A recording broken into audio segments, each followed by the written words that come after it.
Hello friends, അപ്പോൾ നമ്മൾ വന്നിരിക്കുന്നത് എൻ്റെ ഒരു 2 ലവേഴ്സ് ഉണ്ട്. ഓക്കെ, അപ്പോൾ ആ 2 ലവേഴ്സിനെ ഞാൻ നിങ്ങൾക്ക് പരിചയപ്പെടുത്താൻ തരാണ്.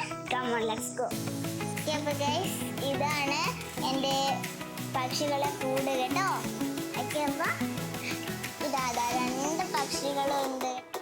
ഇതാ ഈ വെള്ള പക്ഷിൻ്റെ പേരാണ് മുല്ല, അത് കൂട് കീറി പോയി.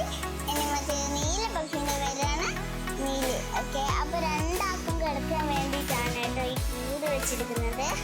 ഓക്കെ, അപ്പോൾ ഈ ചെറിയൊരു കൂട്ടിലാണ് കേട്ടോ അവർ കിടക്കുന്നത്, 2 പേരും കിടക്കുന്നത്. ഓക്കെ, പിന്നെ ഇത് കണ്ടോ, ഇതാണ് മുരിങ്ങാച്ചപ്പ് കേട്ടോ, മുരിങ്ങാച്ചപ്പിൻ്റെ ഇല. ഓക്കെ, പിന്നെ അടുത്തത് ഈ പാത്രത്തിൽ വന്നിരിക്കുന്നത് തുളസി ഇലയാണ് കേട്ടോ, തുളസി ഇല. പിന്നെ അപ്പുറത്ത് പാത്രത്തിൽ കുറച്ച് വലിയ പാത്രത്തിലൊരു വെള്ളം കണ്ടോ, അത് കുളിക്കാനുള്ളതാണ്. പിന്നെ ഇപ്പുറത്തുള്ളത് ചെറുത് കുടിക്കാനും. പിന്നെ ഇതതിൻ്റെ നല്ലോണം കഴിക്കേണ്ട ഒരു ഫുഡാണ് കേട്ടോ. ഓക്കെ, അപ്പോൾ ഇതാണ് എൻ്റെ പക്ഷികളെ കുഞ്ഞിക്കൂട്. ഓക്കെ, അപ്പോൾ ഇഷ്ടപ്പെട്ട ലൈക്ക് വെക്കണം.